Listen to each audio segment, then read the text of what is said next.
Welcome into the Nickel City Crew. I am your host, Rob Griffin. Please like us on Facebook and follow us on Instagram and Twitter at Nickel City Crew. This episode, along with all of our episodes, are presented by Crippen Legacy Entertainment here on Spreaker. We're so glad that you're joining us for some of your Buffalo Bills and NFL content again today. And as always, these are my Bills thoughts said out loud. All right, let's get straight to it. Nickel City Crew, welcome in again, Bills Mafia. Boy, this has been a little bit of a somber day for Bills the Nation and the Mafia and Nickel City Crew. And I know that that's shared by a lot of you guys from what I've seen on Twitter and all the outpouring of, kind thoughts and well wishes and speedy recoveries for our star defensive and rusher, Von Miller today. It's revealed that he did, in fact, tear his ACL there in Detroit.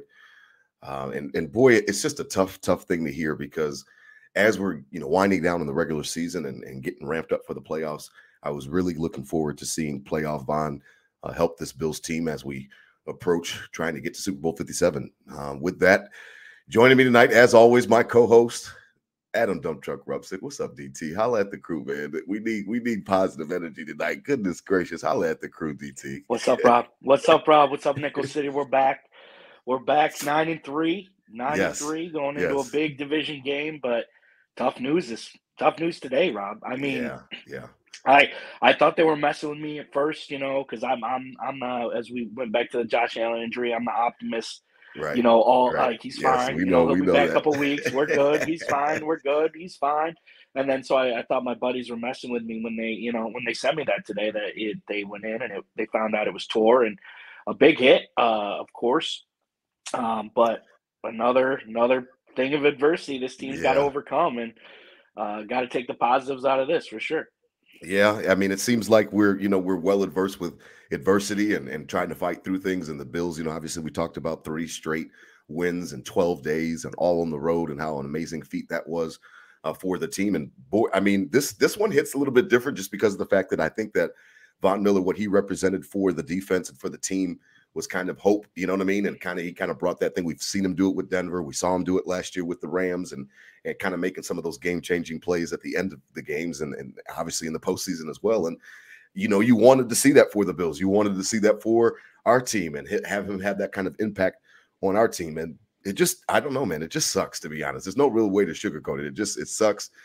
As you explained, they talked about that he had some exploratory surgery in Texas on Tuesday, and they found something. They found that the tear, whatever the MRI did not show, they found the tear in there. And at that point, you just go ahead and clean it up. You're already in there right there, and already doing the surgery. So you might as well clean up the ACL and make sure that you get a jump start on that. And it just kind of a gut punch for Bills Mafia, for Nickel City Crew, obviously for the team. We were looking forward to, and I know I was looking forward to just kind of seeing how he was going to react when the lights were the brightest, because that seems to be when his best games come. You know what I mean? The Super Bowl 50, and he's, all over Cam Newton, and he's harassing him, and then becomes the MVP of that Super Bowl. And then, like we said last year with the Rams, he was just a big pivotal piece and a reason why they won that Super Bowl last year. And it just sucked. I just wanted to see him get on the field in a Bills uniform when it counted, whether it be against the Chiefs or divisional round or AFC Championship or Super Bowl 57 itself. I just wanted to see him out there leading the defense, and it is definitely time for guys to step up because he's not coming back. Well, wait, 8 sacks so far, right, Rob? I think that's the stat right now. So 8 sacks, and there's probably 100 Bills in history with 8 sacks, right? But what makes Von Miller? Why are we so worried about Von Miller? Why is this such an upsetting day to the Mafia? Is just like you said, Rob, what makes him different is he's a generational guy. He's obviously a talent, his mindset, his mantra, what he's brought to these young guys, how the teams have responded. And we see it in a short, very small sample size. Mm-hmm. Sample size, right? But, he proves it everywhere. So when he says today, don't blink, I'll be back, you got to trust him, right? You got to trust him. He's only done what he said his whole career. and he's been a baller, and he's been a leader, and he's been the best teammate, in all aspects. And so he comes and says, "Don't blink, I'll be back." You got to believe he'll come back, and that's what you kind of got to look forward to. But it just hits hard because all the Yes. injuries we've been dealing with this year, and Yeah. especially this ACL, Trey White coming back from the ACL, and this has been the biggest puzzle of the year so far, right? So Trey White ACL, now Von Miller ACL, and you're just like, damn, man.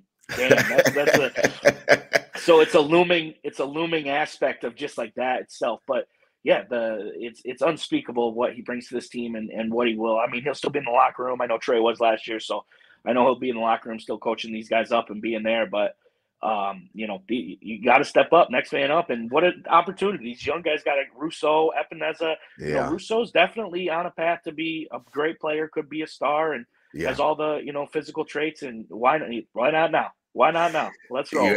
Yeah. I mean, it's interesting because, and for those who are new to Nickel City Crew, I encourage you can go back on wherever you're listening to this podcast. Circle back to season 1, episode 6. That was one of my my more enjoyable episodes, and that's when we signed Von, and it was kind of a surprise. Obviously, we weren't expecting it. It wasn't quite like the Mario Williams fiasco where we were all anticipating on pins and needles. We didn't even really know Von was on the radar until it was almost done. And one of the things I talked about in that episode, DT, was just how his impact was going to permeate well beyond just him and sacks on the actual field. And we've seen that, to be honest, with Greg Rousseau. It's funny that you mentioned Group, because he has really kind of blossomed underneath the tutelage of Von Miller. And I expect the same thing to happen. I expect him to step up. I'm going to need him to step up. And the same thing with AJ Epinesa and Boogie Basham and those guys. It's interesting that a guy like that, he commands so much respect in the locker room that it kind of it pays for itself in spades, because the guys value his opinion. They value his leadership. They know that he knows how to play. They know that he knows he's actually done it. A lot of times those guys, they're going to respect guys that have been in the fire, that know what the hell they're talking about. And who better not to, to respect than a future Hall of Famer who is literally, one of the best to ever do it of our generation. And, I'm just hoping that some of that stuff just rubs off, like, on these guys, the Rousseaus and all these guys, across the line. Even Shaq Lawson's playing really well this year in his resurgence in his second stint with Buffalo. So I'm going to be looking for those guys to step up, whatever Von's been teaching them throughout the offseason and throughout this season, training camp and throughout the season so far. I'm going to need them to kind of tap into that, because we still got to get after the passer. They're not going to cancel games because Von Miller's out for the year or anything like that. And we still got to get after the quarterback. So I'm going to need those guys to step up and just kind of, rally together and yes, adopt that don't blink mentality that Von's always preaching about. I responded to that on Twitter today, like, just don't blink. You know what I mean? As soon as I saw that little video from him. So, we extend well wishes to Von and obviously speedy recovery to him, but the games don't stop, DT. We've got a big divisional matchup this week. And, I would love to see us get after Mike White and rattle him a little bit, because it's going to be important that the games are going to keep going, and we've got to get after the quarterback, and it just can't stop just because Von's out. I mean, hopefully we're in good timing mode, right? And Tre'Davious White about to come back, get back to Jordan Poyer full getting health. back to full health in the back. So now the secondary is up, back up where it used to be, and back up doing their thing, not playing kind of shellish in the first, part of the season with the backups and the rookies and everywhere else. So, linebackers, tough to see, Milano out in practice today.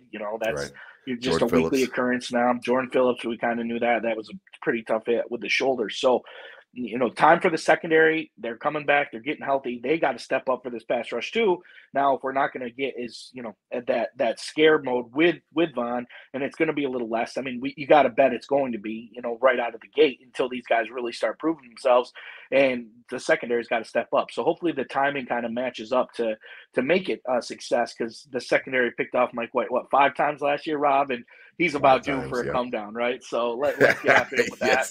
Poyer they got T-shirts out there, yeah. So let's roll with that, and that's kind of what I'm leaning on, and is with the if this defensive line does take a step back, this defensive back gets rolling, everyone's healthy, we get back and right on time to get through this stretch. Yeah. Well, looking at the injury report from today's practice, and, we saw that Deion Doxson was back and he was limited. The same thing for Mitch Morse and David Quessenberry on the line. And then there was a couple, did not participate with Reggie Gilliam. And like you said, Matt Milano, you talked about earlier, Jordan Phillips, who had that hard hit. And then Roger Saffold was out as well today, a little bit of a vet day for rest. So listen, as we come in and as we shift to this big matchup against the Jets on Sunday, I mean, it's going to be interesting to see. The Jets were interesting because they are kind of, that loss was, it was something that was eerily similar to the Jacksonville loss because of the fact that it was like the offense just couldn't get their footing that day. And it was something about the way that the pressure was being put on Josh that he just never was comfortable that entire day. I went back and I listened to our post game and trying to figure out what was going on and kind of what was the vibe coming out of that game. And it was interesting because it didn't feel like the Jets did anything spectacular that day. It just felt like they were efficient and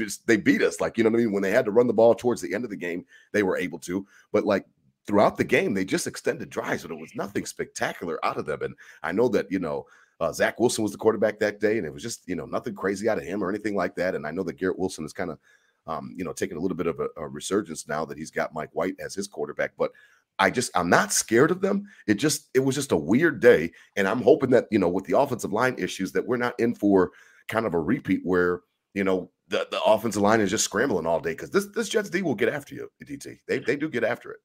Yeah, very much. And it eventually led to Josh Allen getting hurt in the last game, literally worst case scenario happened, so it's something that we got a game plan for. I think Ken Dorsey's going to go off what he did against the Patriots. Okay. That was going to be a tough protection game. And we saw early, and when Cousinberry went down, we knew it was going to be a long game for that offensive line, and they were able to kind of work Josh out of it, get Josh moving, quick outs, in and outs, dump offs to Cooks, everything else. So I think you're going to see a lot of that same thing when it comes Sunday because this D line they think they figured Josh Allen out, right? They beat him last time, coming at him full speed, like in his face, hitting him every play. They're going to do that again. And you saw Tua last week in the 49ers. Same thing happened with him. So that's what these defensive lines really think they can beat these quarterbacks with. And I think Josh is going to get moving quick and out. But that's going to be an interesting matchup there because they're going to bring the heat for sure. Yeah, the offensive line versus the Jets defensive line seems to be in prime focus for this game because, that if I wanted to pinpoint one reason why I thought that the Bills lost that game, it really wasn't necessarily everything about anything that the Bills did defensively. It was literally the fact that the offense could not, like I said, catch their footing. They couldn't get drives. They couldn't sustain drives, a bunch of pressures. And then you're absolutely right with, it culminating with Josh and that PCL or UCL or whatever it was injury at the end on his elbow. So it'll be interesting to see. I know that that'll be in prime focus. And I would just like to see some type of way for us to mitigate that because you're absolutely right. Whatever works, if it's not broke, they're not going to, they're not going to fix it. They're going to bring pressure against Josh. So I expect to see it early and often there at the Ralph, of which that's probably a great game plan for them. And we've got to find a way to mitigate that some kind of way. And Josh has also got to be a little upset of the way he played last game, and those picks were, horrible. And Sauce Gardner, a rookie, having a hell of a year, and the only thing he's got against Josh is beating his ass. So that's a little like big brother stuff as well. Like, you're in my division, like I'm Josh Allen, like you ain't gonna have an easy game against me. Every time you play me, like let's get that straight. Hell yeah. Like this ain't gonna be easy when you play the Bills. Like, just so you know, that was a fluke. I'm coming at your head. So I'm looking for that little, that like tick in his eye, Josh, on Sunday. Like, all right, here we go. Like, I'm definitely looking forward to it. It'll be interesting to see as you flip the ball, the Bills. The Bills on defense against the Jets, I'm just not worried. There's nothing about the Jets offense really that scares me. They do have some good pass catchers. I acknowledge that. Garrett Wilson is definitely playing much better with Mike White. The same thing, they don't really look to Elijah Moore, but he can be explosive. It seems like they've got this guy McKnight now who's filling in for Breece Hall, and I know they had some other injuries with Michael Carter. So listen, the Jets are the Jets. They're going to try to shorten the game, run the ball. Ball control, all of those types of things that you thought about with Rex Ryan, 3 yards in a cloud of dust. They are going to try to do that because they've got Robert Saleh, a defensive coach. He's going to stick to his principles. His principles are hitting you in the mouth, smacking you in the face, and trying to make you, to make you cower. He's going to try to take over the line of scrimmage and make sure that that's where the game is won and lost. So it'll be interesting to see Ken Dorsey, like you said about him. How have you been feeling about Dorsey? Because it seems like that little midseason swoon that he had, he's either figuring it out or Josh is figuring it out or the two of them together, because I mean, three road games, 12 days. They found a way, and the offense really kind of found a way to get back into its groove just a little bit. And it all really starts with Josh Allen. And then again, Stephon Diggs, Captain Diggs, that's my man. Like, I mean, he sets such a tone where I'm hoping that whatever they were going through in the middle of the year, DT, is over with, and they finally are going to get a chance to hit their stride. 5 games left. Play your best football coming down the stretch. And we haven't seen one game this year the same offensively, from this team.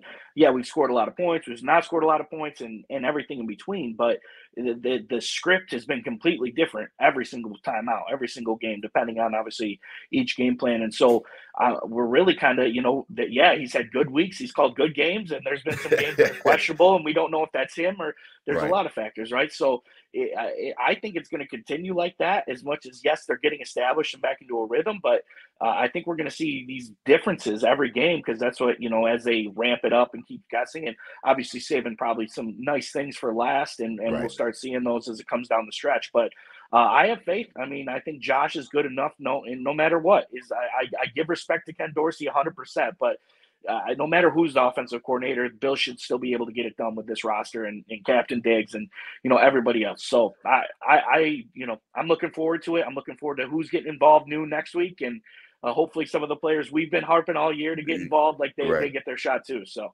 Yeah, I mean, it would be nice to see some guys that you're absolutely right. I mean, I want to see Shakir eventually, and you know what I mean. I want to see some of these guys step up. I really am still waiting on Gabe Davis. I like him. You know what I mean. I don't like the narrative that that this is a little bit too big for him, the wide receiver 2 position.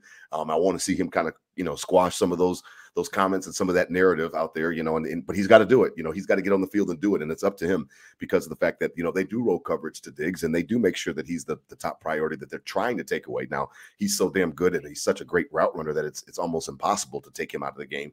But eventually Gabe is going to have to step up, because we are getting ready to get towards the playoffs. And as that comes down, teams are really going to be specifically game planning to take Diggs out, force kind of what the Chiefs did against us last year in the divisional game, and make Gabe or make someone else beat them. And it's going to be interesting to see if he can step up to that role, because I don't know about OBJ. I know we're going to get ready to talk about him in a second, but like, if he doesn't come, just like Von, now we know Von's not coming back. With this team, I'm still not backing off of expectations.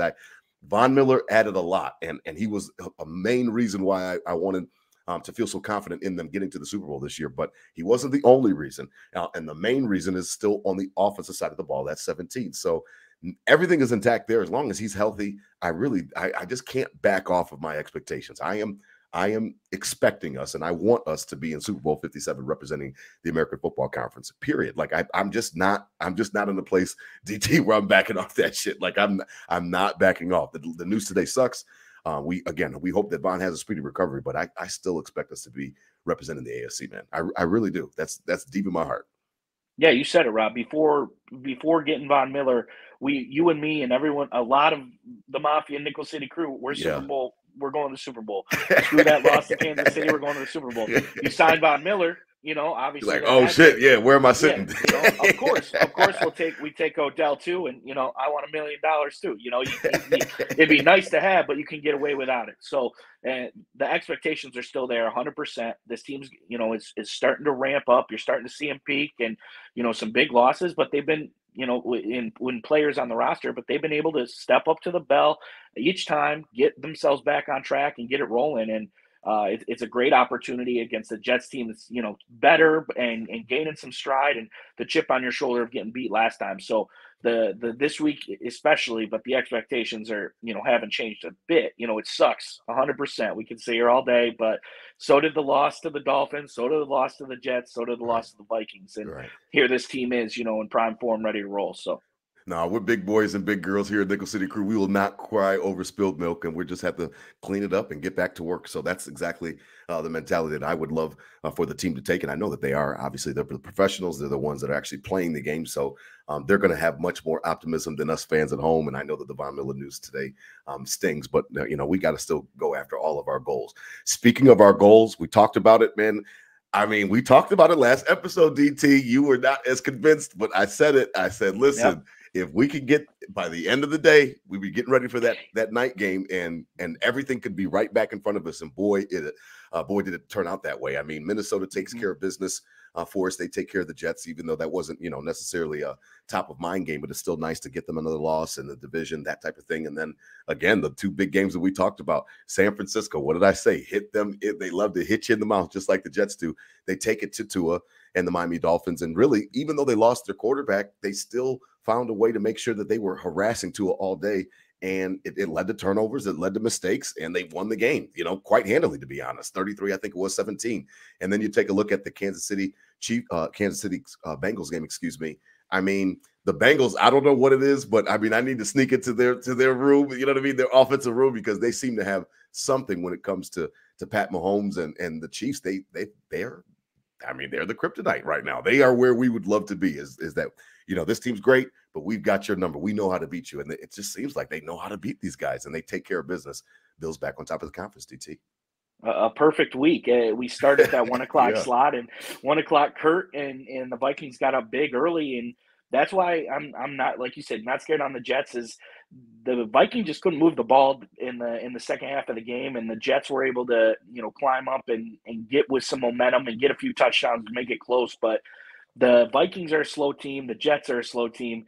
The Bills aren't, so I'm looking forward, to that matchup. And it didn't really matter, but you like to see a loss in the division. And yeah, the 49ers Miami game was kind of back and forth. Credit to the 49ers, Mr. Irrelevant, Brock Purdy. Yeah, I know, sick. Right? Like, the last guy in the draft.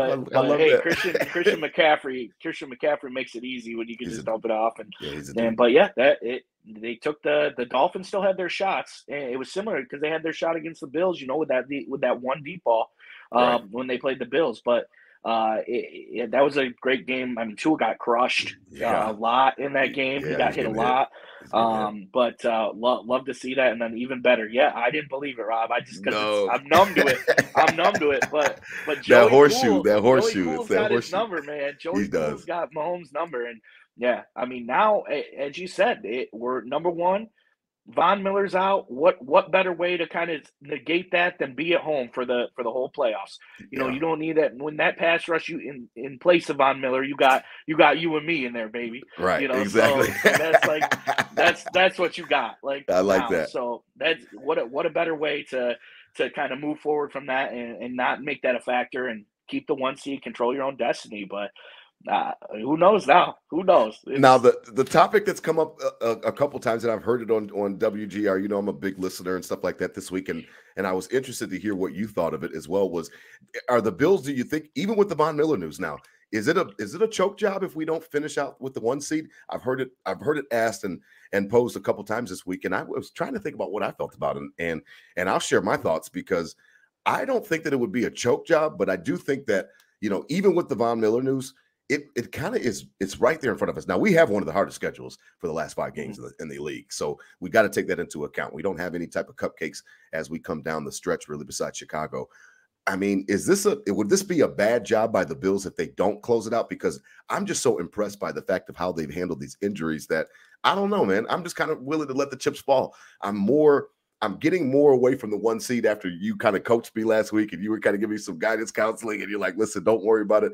I'm kind of okay with the 2 seed. I would rather have the 1 seed, obviously, because I know that this team could really use the rest, DT. But is it bad on the Bills if we don't close out the job? Because we do have, it's not just an easy schedule down the road. I mean, we've got some games. We've got the Jets, then we've got the Dolphins, and then, you know what I mean? And then we've got Monday Night Football. I think we have the Bears first, and then Monday Night Football, and then we close out against the Patriots. So it's not like it's going to be easy, and nobody's going to roll over for us, including Justin Fields and the Bears. So if we lose a game, you know what I mean, or 2, you know what I mean, I can see it happening. You know what I mean? Basically, I know that it's a tough schedule down the stretch. Excuse me. Yeah, I wouldn't say it's a choke job, but it's definitely expected now, right? You're the leader. You're the one.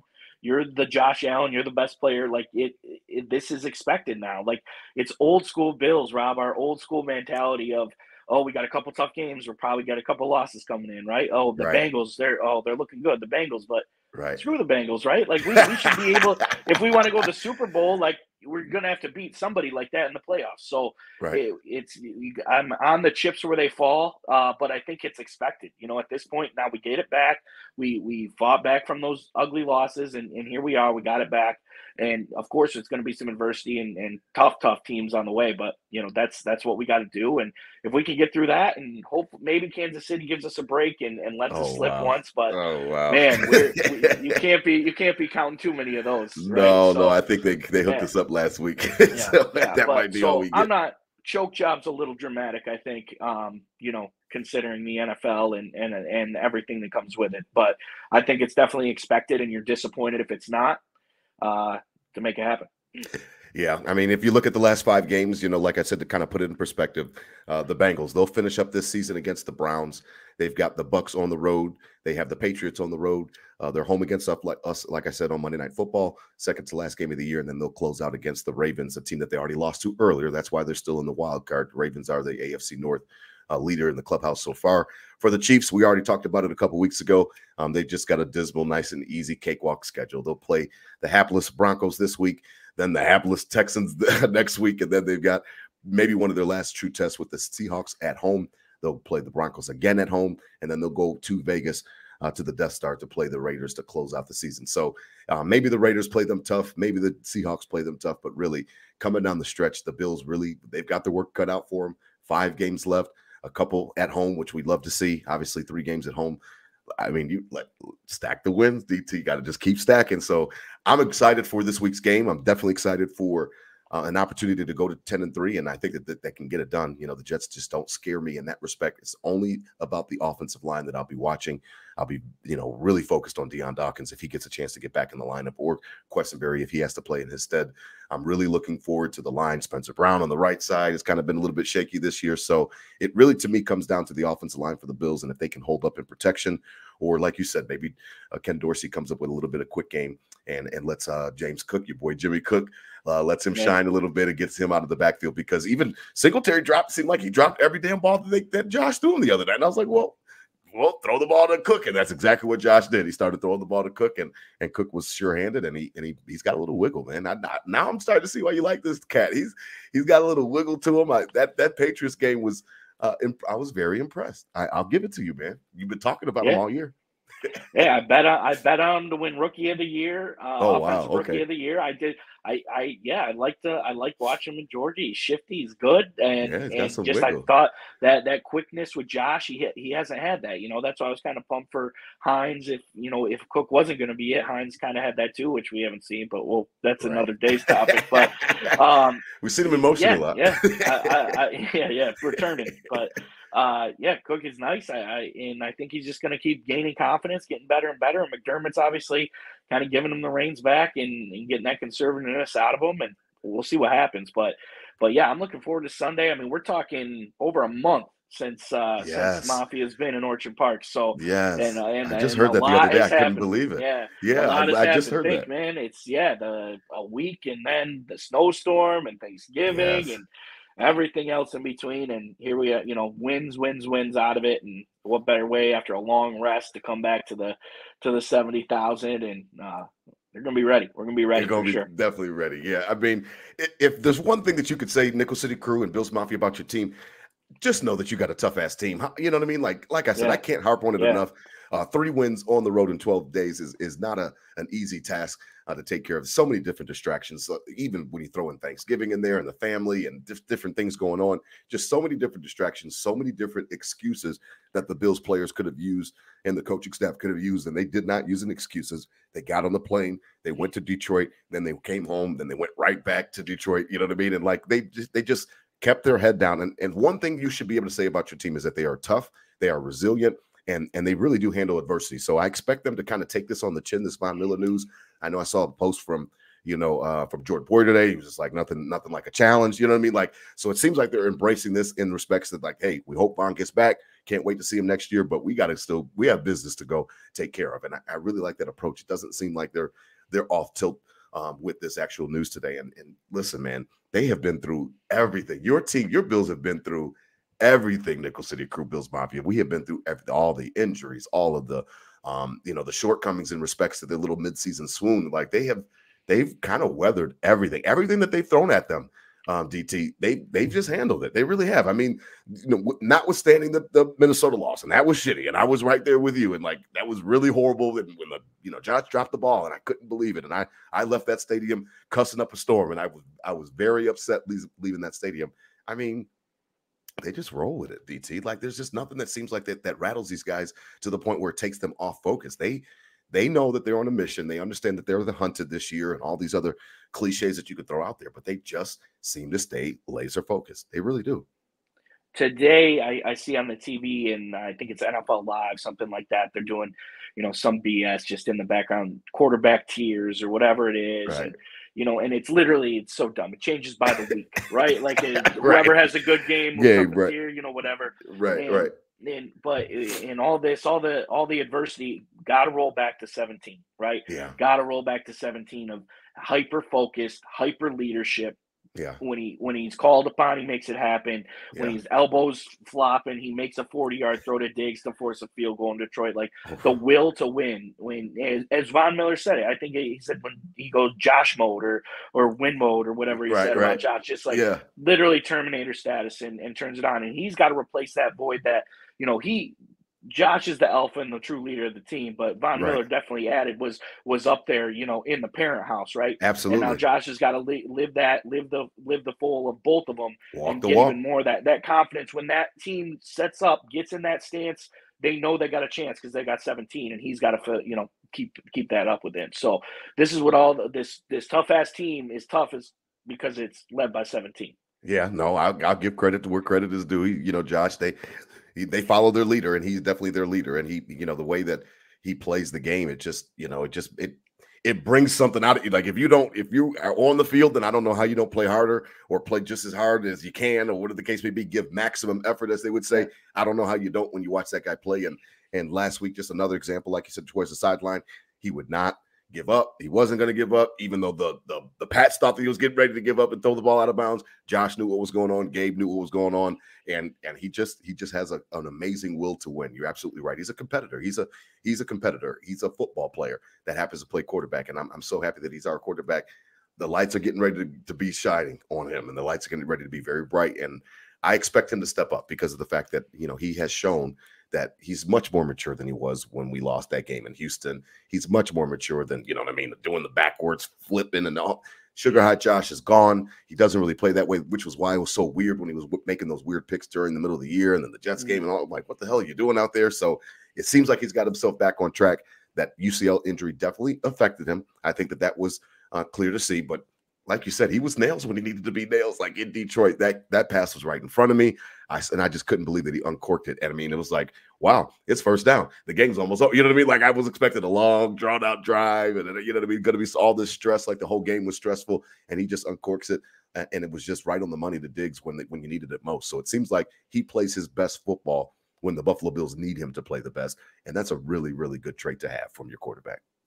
He's addicting, Rob. Josh that's your guy. Yeah, that's your word for Josh. He's addicting. He's addicting. He is fun to watch, man. Well, as we transition and get ready to wrap up, I'm very interested, DT, as the Bills come down this stretch. I'll be, league watching, as we kind of said, and watching the divisions and watching the races and things like that. But as you look at your conference, the Bills sitting up top, it looks pretty, man. At 9-3. That head-to-head over Kansas City, how big was that? And at this point in time, you've got an opportunity, like you said, everything is in front of you where maybe you can get lucky. And I'm looking at like the brackets and how they would, how they'll shape out, and obviously the teams they'll shuffle. But if you can have a chance for maybe one of the lower teams like Miami or Cincinnati, who's not in a divisional spot right now, maybe they can help take care of some business for you when it comes to Kansas City. Or listen, the playoffs, everything, all bets are off. It's a one-game tournament. It's like March Madness on crack when it comes to the NFL. Like it's time to go. It's not like NBA playoffs or hockey playoffs where you've got a series. You've got one game to get it done. And boy, I would love to see the Bills get a chance to stay at home, and then they don't even have to sit in that mix for wild card weekend. And then we got an opportunity where maybe somebody surprises you. There seems like there's surprises every year. Seems like there's surprises every postseason. I don't want to crown the Chiefs, and I don't want to give them too much credit because of the fact that I understand that 15 is an amazing quarterback, and he's right up there with Josh, and they're 1-2 in the league, or 1 and 1A or 1B, whatever the case may be. But things should happen, man. Like, you know what I mean? And maybe he can get a slip up or something like that. I can definitely see a Cincinnati or a Miami finding a way to win a game like that against the Chiefs, even if it's on the road. So I am off of the 1 seed. I'm not just singular focused on it, but I really would like to be at home during Wild Card Weekend because we could use the rest. And then there's just crazy shit that happens in the NFL playoffs. You never know. Yeah, and as a perfect game we had last year against the Patriots, and how sick it would be to live that up again. But it can go the opposite way just as much as you said. And what was the Oilers, the comeback game that was just 1992. divisional. It's in the middle of the card, playoffs. Yep. You never know. Round, so it was crazy. It goes both ways, and I don't want to take any extra chances with the way we've been getting beat up and things have been happening, and Von Miller isn't out for the year and everything, literally everything. So it's huge, and like I said, expected. It's what you got to do, and what better way to not worry about the Von Miller factor than for you and me to be there and be that factor of the 12th man and make it happen. So that's where I'm sticking. I would like to avoid Wild Card Weekend if I can, but again, I'm willing to take that 2 seed if it happens. 5-0 down the stretch will not be easy. It is going to be a tall order, but the Bills are going to be up for it. We'll see. I don't know how much wiggle room they have, to be honest. DT, we just kind of went over the schedules for the Chiefs and the Bengals, who are right there, and obviously the Ravens are a game behind, but we have the tiebreaker over them. It's going to be interesting to see.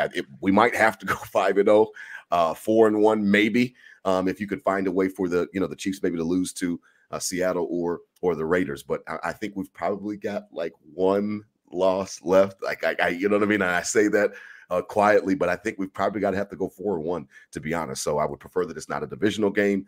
I would prefer that it's not, you know what I mean, a game to the Bengals, because that could be for seeding as well. So 5-0, great. 4-1, maybe we can still get the job done and be sitting at home on Wild Card Weekend. Yeah, 2 is impossible. Yes, I think one is a long shot. I think it's definitely not the favorite, So like an odd, right? So definitely 1. It's got to be 5-0. For it to be secure. To be secure. Yeah, I want to be at home. I would love to be at home on Wild Card Weekend and kind of let some of the chaos start to take care of itself, and then these guys start cannibalizing each other, and maybe you get away with a lucky win from a lower seed team, and then they've got to come to Buffalo anyway. So having said that, man, listen, I'm excited about this weekend. I know you saw on Instagram I'm not coming. I've got coaching obligations, and I coach my son's basketball team, so I just can't squeeze out of here. How they looking? They're looking good. They're looking good. Listen, we're in the preseason right now. We just had our first game last week. I coached 12U and 10U, so I coached Bobby on his 12U team, then I coached Nate on his 10U team. So we're 1-1 with each team. Each team, got a chance to get out there, get their feet wet. I didn't call any plays. I didn't do anything like that. Just kind of set up the base defense and let them kind of go play and be kids out there. So Nate's 10U team won, and then Bobby's 12U team lost, but it's fine. I didn't put any. I told all the parents we'll get ready to start putting in some plays tomorrow when we get to practice. So I can't wait. I couldn't sneak out of there, but I cannot wait. I'll see you in a couple of weeks for that Dolphins game. We didn't talk about the Dolphins game. Got flexed, man. Look at us sitting there in the prime time. I don't know, what is that, like 6 prime time games this year? It's been a bunch, man. Right? And I feel like we're the Cowboys or some shit. Man, I didn't think they were going to do it because of the schedule with the Dolphins, and they flexed them to Sunday night this week on the West Coast. They're in LA, and they were in San Fran, so they got back-to-back West Coast games, and then they got to come short week Buffalo. Right. Night games. So it just seemed like a lot, but the NFL don't care, I guess. No, man, they were eyeballs. They're about their ratings. and they're going to get it that night for sure. That's going to be a highly touted matchup. Yeah, I love it. It's going to be nice and cool, I think, a week before Christmas, and, get ready. And with the Saturday game the next week with the Bills when they play, the Bears the next week, get into that Saturday routine and, start your week off. And, so let's roll, let's ride. That's going to be a nice one, though. We thought the Knights games were over until the playoffs at least, and here we are. They gave us another one. They gave us Dolphins come up here nice and chilly, as Steve Castro would say. It's gonna be chilly, right? It's gonna be chilly. I like that. Yeah. So we won't put the cart before the horse, but I know I saw that and I wanted to mention that with you because it just came out that they were flexed the other day. So listen, we'll take care of our business first. Bills, 1:00, good old Sunday 1:00 game at the Ralph this week. Get out there, stay bundled up, get nice and warm, and DT, man. Cheer nice and loud for me on third down. I will miss you, and I will see you in a couple weeks, man. But as always, these were my Bills thoughts said out loud. Hit them with a go, Bills. DT, I mean, it's tough. We miss mine. We're gonna miss them, but boy, we can still get everything that we want, and that includes being the representative in Super Bowl 57. I want it, man. So I'm gonna hit you with a go, Bills, because I still want it. Go Bills, 10-3. I'm with it.